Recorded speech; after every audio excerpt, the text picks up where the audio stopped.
Nossa 24ª prova, mais uma jornada aí, seguindo também no concurso agora da FAPESP, né? Ainda na mesma linha da VUNESP, analista administrativo, um texto bastante interessante, né? A devassa da devassa. É engraçado como o autor usa como pretexto essa questão da cerveja aí, para entrar em outros detalhes do CONAR, dessa questão da propaganda, dos valores, né? Da inversão de valores, ou pelo menos da falta de identificação precisa de critérios em relação a essas companhias, né, essas propagandas, esses órgãos de regulamentação.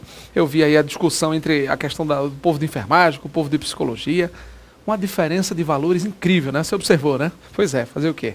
Mas dentro das mesmas questões, você tem aí uma prova agora com 20 questões, uma prova razoável. Vamos dar uma trabalhada nela, no ritmo bom, no ritmo forte, já que já vimos muita teoria. Quando a gente estiver revisando algum assunto que ainda não tiver sido revisado, e que a gente avança aí, pelo menos um pouco naquelas dicas teóricas, tá certo? Mas como, claro, como todo ritmo bom de curso de questões, algumas dicas e, ó, ritmo acelerado. Vamos lá, seguindo, acompanhe. Na prova de analista administrativo, olha só, ele já começa observando a defesa argumentativa do autor, né? O autor defende a ideia de que, então, primeira coisa, no texto ele já deixa clara aqui essa questão da devassa, fala da cerveja, não gostou, aí entra naquele mérito do CONAR, lembra? Vamos relembrar um pouco alguns tópicos do texto, rapidamente. Ele fala do CONAR, da pesquisa do Conselho de Enfermagem, que eles entraram realmente aí com tudo, lembra? Para interditar as propagandas em que as mulheres eram tidas como fáceis, tudo bem. Depois vem o Conselho de Psicologia, né? De uma forma ou de outra, ele não teve a mesma chance, né? É impressionante essa questão aqui. Os psicólogos reclamaram, mas não tiveram seu pleito, né, atendido aí. Seu pleito não, sua reivindicação, né? Aí ele colocou aqui mais uma vez a questão do humor, do preconceito. Ele fala um pouco nessa questão dicotômica, você deve ter observado aí, né? Humor de um lado, preconceito do outro. E esse é o ponto que tem que ser observado, né? O que ele chama de variedades especificamente, tá? E bom, e depois ele fala politicamente correto. É bem interessante isso, acho que você observou, né? Essa expressão do politicamente correto hoje está quase em desuso, né? As pessoas que dizem, não, mas isso não é politicamente correto. O que é hoje politicamente correto? A política está tão desgastada, tão complicada, sem ética, extremamente assim questionável e complicada, que você dizer hoje politicamente correto é no mínimo estranho, né? Muitas pessoas estranham e ainda dizem, ó, politicamente correto, peraí, então é uma coisa meio troncha, meio corrupta mesmo, né? As pessoas já começam a distorcer a visão do que seria politicamente correta para uma coisa de política extremamente assim, que denigre, né? Aquela política extremamente bagunçada, problemática, antiética e tudo mais.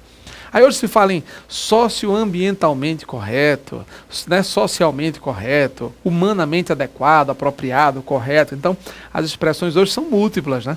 Mas muitas pessoas, não, mas isso não é politicamente correto. Política não, a política nunca foi correta. Olha, até já pode ter sido, né? Mas desde os interesses mais remotos, mesmo na própria democracia grega, a gente já sabe que a política já tinha lá os seus entremeios, aquilo que o próprio Rui Barbosa falava no final do século XIX da politicalha, né? O reverso da boa política. É isso mesmo, vamos lá, continuando aí. Bom, ele coloca a questão dos judeus, é interessante os verbos, né? Você observou aí, né? O verbo denegrir, judiar são verbos inadequados, né? Que revelam certo preconceito, mas que as pessoas nem se tocam e ao mesmo tempo hoje não estão nem aí para isso, né? Ok, transporte está aqui, aquela velha história, o asfalto é preto, que todo mundo gosta, aquela declaração infeliz do ministro, do até então ministro dos transportes da época no Brasil, a propaganda da cerveja com garrafa. Bom, você já viu tudo, já está craque. Então vamos lá. Já sabe o que é que o autor pensa. O autor defende a ideia de que, vamos lá, gente, a piada, quando leva a riso, não deve ser considerada preconceituosa. Não é isso, né? Porque o riso pode ser um riso de deboche, né? Pode ser um riso de discriminação e de tudo mais. Então, a piada, quando leva ao riso, claro, de uma forma ou de outra, ela pode ser saudável se ela não tiver aquela conotação, pelo menos assim, fundamentalista, eu diria, né? Aquela coisa sectarista e discriminatória. Falsa letra A. O autor defende a ideia de que é necessário distinguir humor de puro preconceito para evitar injustiças. Exatamente. A partir dessa distinção, claro, né, quando o indivíduo começa a observar, olha, o que é realmente humor, do que vem a ser algum traço de preconceito.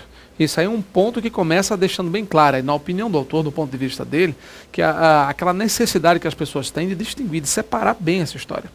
Humor é uma coisa, preconceito é outra. E há muitas formas de humor que a gente sabe hoje que denotam preconceito demais, né? De uma forma ou de outra, elas revelam, até de certo modo, preconceito, exclusão. E aquilo que o pessoal até chama humor negro. Por que negro, né? Aquela velha história, entre outras tolices, outras bobagens que as pessoas colocam aí em relação à piada de tudo, né? Ele fala aí, pô, piada de português, de loira, de tudo mais aí, por aí vai, essas coisas aí de mau gosto. Vamos lá, seguindo aí, acompanhe.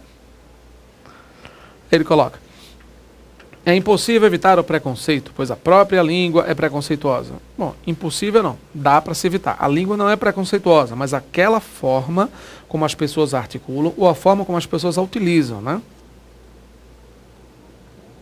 Vamos lá. Dizer que a própria língua é preconceituosa é complicado, né? Ela é extremamente multicultural e assim o preconceito não advém da própria língua, advém dos usuários, né? Da forma de conduta com que os usuários atuam, da forma como eles usam mesmo a língua de forma inadvertida, preconceituosa e por aí vai. Derivado. Não é possível discriminar o que é cômico do que é politicamente correto. Claro que sim, o texto deixa claro que é possível, né? Cômico, que seria teoricamente o humor puro, né? O humor adequado, normal, do que é politicamente correto ou então do que é preconceito, né? Eu até posso abrir, né? A gente pode abrir nesse comentário outra vertente aí em relação a isso, tá? A discussão sobre o que é ou não politicamente correto é desnecessária? Não, não é desnecessária. É necessária até para se ajustar o que seria adequado ou não.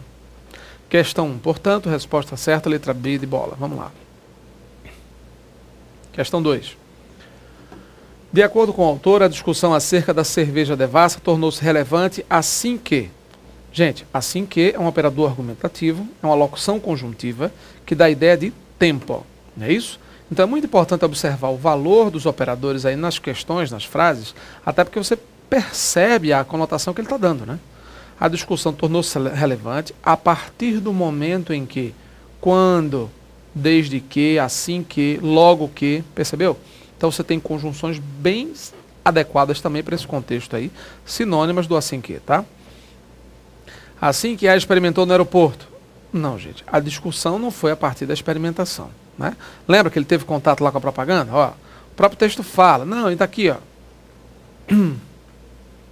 Provei a cerveja um dia no aeroporto, quando vi na TV a propaganda, pronto, então, ó, ele provou, até aí tudo bem. Quando viu a propaganda, a partir daí ele realmente se desinteressou, percebeu? Ele perdeu a simpatia, achou de mau gosto e perdeu a simpatia pela bebida. Ponto. Agora, quando o CONAR retirou a propaganda, vale a pena discutir. Então, a discussão sobre essa questão da propaganda da cerveja adveio a partir do momento em que, ó, quando o CONAR retirou a propaganda do ar, vale a pena discutir um pouco o assunto. Então, veja, o CONAR retirou a propaganda. Então, a discussão começou a partir daqui. Note que o texto traz a informação. Então, se o texto traz a informação, é importante você observar essa distinção aí. Olha o que ele quer discutir aqui. A discussão acerca da cerveja tornou-se relevante assim que, quando? A partir do momento em que? O que é que você viu aí? Claro, exatamente. A resposta certa é a letra A. Entendeu agora? Então, nós localizamos no texto a referência precisa em relação a isso aqui. Assim que sua propaganda foi suspensa. Ele usa no texto o quando. Você viu aí? Então, ó, ponto. Agora, quando o CONAR retirou a propaganda do ar, vale a pena discutir um pouco o assunto. Então, a partir deste momento, a partir da retirada da propaganda do ar, o CONAR que ele falou é aquele conselho de autorregulamentação, né? Aquele órgão que censor, quase que censor, em relação a essa questão de propaganda aí. Bom, tornou-se relevante, experimentou, viu a publicidade, reconheceu sua garota, aquelas bobagens aí que você vê que nunca marcaria, né? Então, a questão também de compreensão textual muito tranquila. Questão 2, portanto, resposta certa, letra E. Vamos à próxima.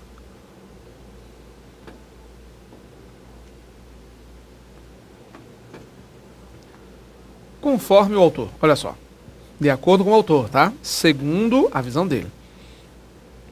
As ações do CONAR, ó, as ações do CONAR têm se mostrado imparciais, embora seja um órgão privado. O que você acha? Falso, né? No texto, onde é que a gente pode localizar isso aí? Nesse contexto aqui, ó. Ele coloca exatamente aqui. O CONAR nada tem a ver com o governo, faz uma pesquisa, beleza. Analisei alguns de seus julgamentos e notei uma certa contradição. Pronto, começa aqui. Então, os julgamentos do CONAR, na visão do autor, ele fez pesquisa e disse, houve certa contradição. Aí ele lembra que ele conta aquele caso do Conselho de Enfermagem, não é isso? O Conselho de Enfermagem reclamou e deu tudo certo. O CONAR concordou e mandou tirar a propaganda. Já quando, veja a alternância aqui, percebeu o caráter de exclusão, de alternância? Então isso aqui aconteceu. Já quando os outros reclamaram, a postura foi outra. Disse que não, é só engraçado e está tudo certo. Onde para uns há humor, para outros há preconceito, percebeu? Então depende do grau de mobilização, ou seja, os enfermeiros se mobilizaram muito mais do que os psicólogos. Houve maior pressão, houve maior mobilização e pronto. Foi isso que ele insinuou aqui neste parágrafo. Então, claro, aí você tem aqui, ó, as ações de texto mostraram imparciais. Não. O que acabamos de ver pelo texto, totalmente parciais, tendenciosas. Percebeu? As decisões do CONAR não devem ser acatadas, uma vez que não representam ações judiciais. Gente, as ações do CONAR são acatadas, né? Elas são. Se ele mandar suspender de alguma forma, é um conselho de autorregulamentação, entra-se com a ação judicial e a coisa realmente vai para o espaço. Certo? Então, a propaganda é retirada do ar, sim. Ocorre essa retirada. Certo? Letra C. O CONAR subordina suas decisões à representatividade das reivindicações que chegam a esse órgão. Opa! Exatamente. Marcelo, mas como assim essa questão de subordina? Ele condiciona. As decisões do CONAR dependem, lembra que subordinar é depender? Tornar-se dependente? Então, ó, o CONAR torna as suas decisões dependentes da representatividade. Ele disse isso, a capacidade de mobilização, lembra? Então, ó, porque a profissão foi ridicularizada e tal, aquela coisa. A linha de corte, ou seja, essa censura depende do grau de mobilização daqueles que se sentem ofendidos. Percebeu? O texto deixa claro isso. Então, ó, claro, aqui nesse contexto você observa. As decisões do CONAR estão realmente vinculadas a isso, dependentes dessa questão. Na letra dele coloca aí, o CONAR precisa ser mais severo contra propagandas que expõem a mulher como objeto. Bom, isso aí pode ser a opinião de alguém, mas não é o que o texto traz em conformidade com a visão do autor. O CONAR age corretamente ao dar tratamento diferenciado a grupos com interesses distintos. Tranquilo, você já vê distinto também aqui, né? Ele age corretamente. Não, o autor discorda disso. Ele até ironiza, né? Talvez pelo grau de representatividade ou pelo interesse do órgão aí. Questão 3, portanto, letra C de casa. Vamos para a próxima. 14. Ao ler o segundo parágrafo, podes concluir que os conceitos de humor e preconceito são... E aí, pessoal? Humor e preconceito. Olha só. 1, 2, 3, 4. E agora? Segundo eles, o politicamente correto se distinguiria pela falta de humor. Veja só. O politicamente correto se distinguiria pela falta de humor.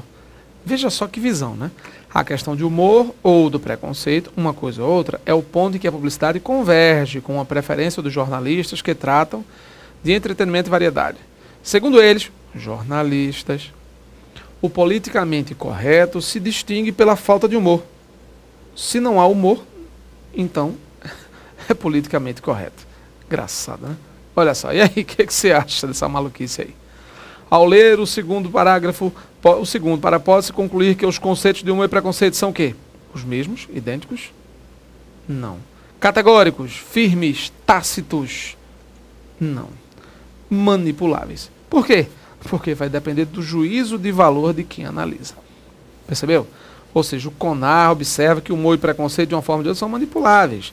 Ou seja, em termos de provocar riso ou não, de representar a opinião de grupos, de mobilização ou não, a questão é essa, é a crítica, a manipulação que existe. Olha, esse grupo de pressão é maior, as pessoas estão mais mobilizadas, então vamos lá, não vamos aperrear esse povo não, deixa esse povo para lá, não vamos chatear esses caras. Então, manipuláveis. Porque são relativos. O que é humor para um, não é humor para outro. O que é preconceito para um, não foi preconceito para outro. Anacrônicos, fora de tempo, fora do tempo, né, desvinculados de tempo, fora da realidade, não.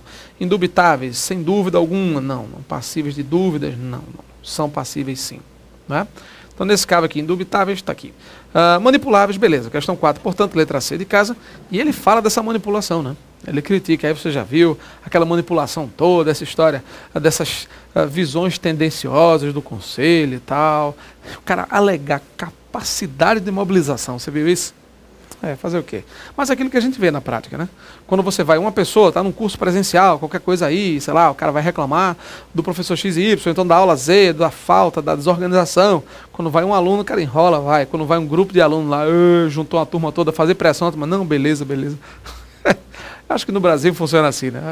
O pessoal com a perda de bom senso aí, em vez de observar a coerência e a sensatez, verificar se há opinião, se há consenso de uma coletividade, não. Espera a pressão. Se ninguém falar nada, deixa quieto. Sei não. Próxima aula a gente segue. Até lá.